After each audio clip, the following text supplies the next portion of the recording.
আজকে রান্না করব পুঁই শাক চিংড়ি মাছ দিয়ে। চিংড়ি মাছগুলোর খোসা ছাড়িয়ে ধুয়ে নুন হলুদ মাখিয়ে রেখেছি। আর পুঁই শাকের জন্য ঝিঙে, কুমড়ো, পুঁই শাকের ডাঁটা, পুঁই শাক, আলু, বেগুন সব কেটে নিয়েছি। কড়াইতে তেল বসিয়ে দিয়েছি, তেলটা গরম হয়ে গেছে। এবার চিংড়ি মাছগুলোকে ভেজে নিচ্ছি।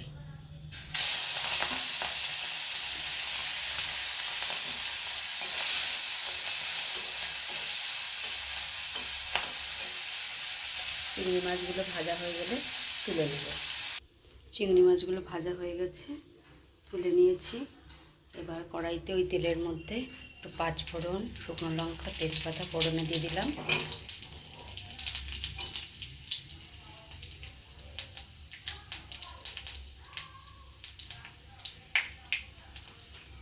এবার আলুগুলো আগে দিয়ে দিচ্ছি।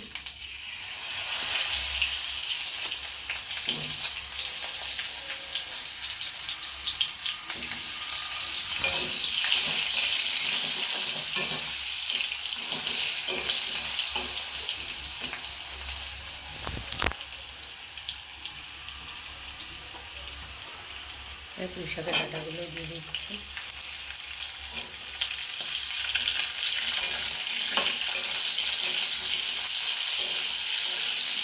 আলু আর পুঁই শাকের ডাঁটাটা ভালো করে ভেজে নেব।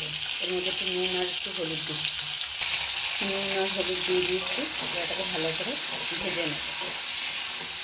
ডাঁটা আর আলুটা ভাজা হয়ে গেলে এর মধ্যে সমস্ত সবজিগুলো দিয়ে দিচ্ছি। পুঁই ডাঁটা আর আলুগুলো ভালো করে ভাজা হয়ে গেছে। এবার এর মধ্যে সমস্ত সবজিগুলো দিয়ে দিচ্ছি। কুমড়ো, কয়েকটা কাঁচা লঙ্কা চেরা, ঝিঙে,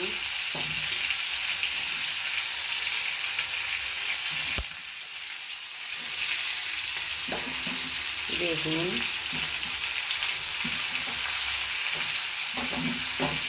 আর পুঁই শাক।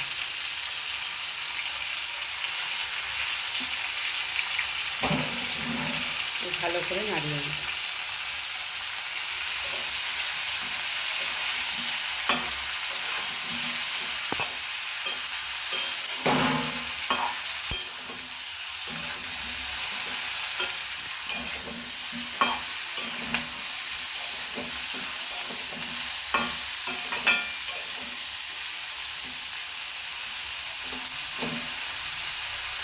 যেহেতু আলু আর ডাঁটা ভাজার সময় নুন আর একটু হলুদ দিয়েছিলাম, তাই এখন নুন আর হলুদ দিচ্ছি না। এবার এটাকে একটু ঢাকা দিয়ে দেবো। ঢাকা দিয়ে কিছুক্ষণ সবজিটাকে মজতে দেবো, নরম হয়ে আসবে। তারপর ঢাকাটা খুলছি। ঢাকাটা খুলে নিলাম। তরকারিটা অনেকটাই নরম হয়ে গেছে। এবার একটু হলুদ দিয়ে দিলাম। আগে যেহেতু হলুদ দিয়েছিলাম আলু আর ডাঁটা ভাজার সময়, এখন অল্প হলুদ দিলাম, একটু জিরে দিয়ে দিলাম। এবার আবার একটু নাড়িয়ে চাড়িয়ে নিচ্ছি।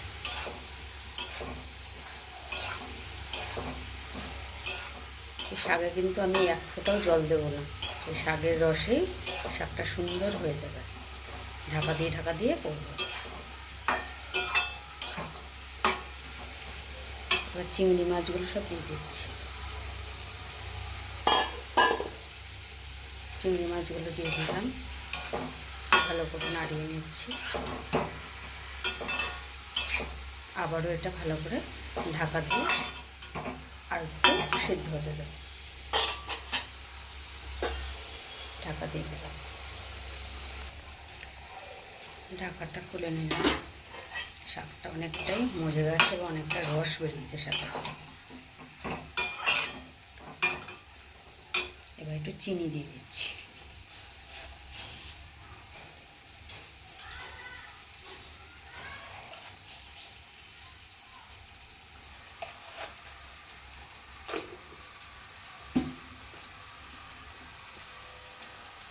আবারও ভালো করে নাড়িয়ে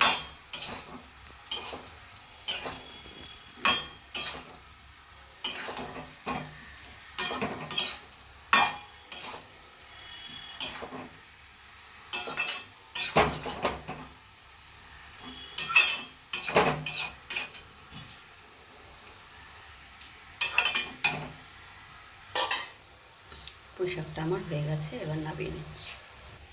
কড়াই থেকে পুঁই শাকটা নামিয়ে নিলাম। হয়ে গেল আমার চিংড়ি মাছ দিয়ে পুঁই শাকের ঘন্ট।